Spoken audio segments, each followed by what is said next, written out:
بسم الله الرحمن الرحیم علم الصیغہ اردو सबक नंबर 25। आपके सामने हज़रत मुसन्निफ़ रहमतुल्लाह अलैह अस्माए मुश्तक़ा का ज़िक्र कर रहे थे।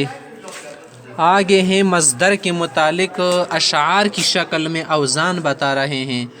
मस्दर सुलासी मुजर्रद की वज़न का कोई क़ायदा मुक़र्रर नहीं और गैर सुलासी मुजर्रद की वज़न मुक़र्रर है। सुलसी मुजरद वाला कोम वزنونه دي د لپاره قاعده نشته، ډیر زیات وزنونه دي، خو د غیر ثلاثي مجرد ولا وزنونه اسی مقرر دي. باب افتعال ده، استفعال ده، انفعال ده، د شیتل شي خودی کې د سینشتا جیسا کہ آگے آئے گا. جناب استاذی مولوی سید محمد صاحب اعلی اللہ درجاته اس نے اپنی نظم میں मसादिर सुलासी मुजर्रद के अक्सर अवज़ान मा हरकात व अमसिला मुनज़बित कर दिए हैं। मेरे उस्ताद मोहतरम ने इस नज़म में सुलासी मुजर्रद की जो मसादिर न सब की जो वज़न है हरकात के साथ और मिसालों के साथ यहाँ पर ज़ब्त किए हैं, लिखे हैं। हम वो नज़म यहाँ इफ़ादतन नक़ल किए देते हैं, फ़ायदे के लिए वो नज़म यहाँ लिख देते हैं।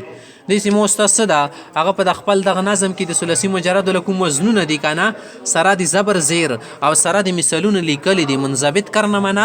لیکنا نظم ګوره ولا الثلاثي مجرد چهل و چار وزن مصدر آمده ایذی وقار فعل وفعل فعلة فعلان بفتح قتل ودعوى رحمة لیان بفتح هم بخوا در چار میں فتح دم عین ثالث دن و فتح و کسر هم خودیس از ثلاثی مجرد ثلاثی مجرد سے 44 وزن آتے، 40 و 4 مانا 44 دی ثلاثی مجرد نا 44 وزنون رسی. وزن مصدر آمدہ مصدر کی وزن آئے ہیں، دی مصدر والا وزنون رغلی ایزی وقار اے وقار والے. یو وزن د مصرف فاعلن بل د مصرف فعلا بل د مصرف فعلتن بل د مصرف فعلانا بفتح. اوس کسا فاعلن د پر مثال قتل شو کنه، فعلا د پر مثال شو دعوا، فعلتن د پر مثال شو رحمتن، او د فعلان د پر مثال شلو لیان. صحیح شو لیان سیلان غنی وزن ده. ها اوس مخت تخای هم بخوا همده شیط و سروی در چار می په دغه څالورو کې د پوسه څالور څه دي فتح دوم انده شیط ټکی دی خدای دویم ملور کې فتح یل شي سیده عین ثالث دان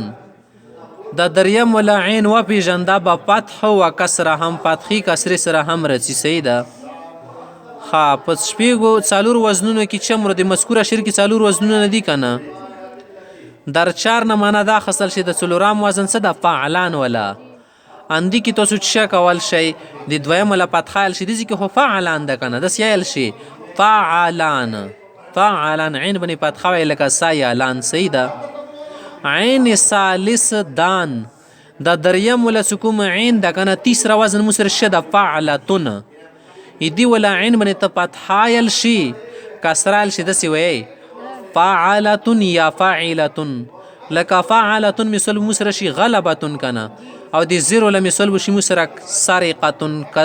لون دی خاشی کی ورکڑی یادی اسرخا. فعل و فعلا فعلتن فعلان بکسر فسق و ذکر نشدت و حرمان بکسر فعل و فعلا فعلتن فعلان بزم شغل و بشرا قدرت غفران بزم مفعلة مفعل فعل فعلولة است منقبة مدخل طلب قیلولة است. خدوزتی یو وزن مسرد فعل دا بل مسرد فعلا بل مسرد فعلتن بل د مسرد فعلان فعلان کسر سره پوس فعلان وکنه دا فعلان دا وګره پوس څالور ویلو کنه څالور دا ورټش کا. اوس د فعل مثال مسرد فسق ای فعلا مثال مسرد ذکر د فعلتن مثال مسرد نشدتن د فعلان مثال مسرد حرمان. خپل ټکی مسردی په دوه انده شی وزن وګره اول کې څالور ټکی واغه باندې په پی باندې به زبر راتلو کنه بیا څالور کې د فعل اندی زیر رسی وګره بیا څالور کې به شر رسی پی باندې به پیش رسی سوره خیده ته جوړ کو څالور اته دولس سیدا بل د مسره فعلو فعلا فعلتن فعلان زمی سره دی لکه دی مثال دی شغلو فعلا مثال د بشرا فعلتن مثال د قدرتن غفران مثال د شغل فعلان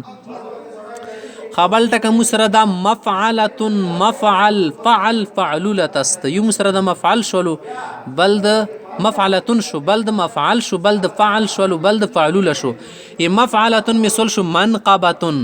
د مفعل مثال شو مدخل د فعل مثال شو طلب د فعلولت مثال شو قیلوله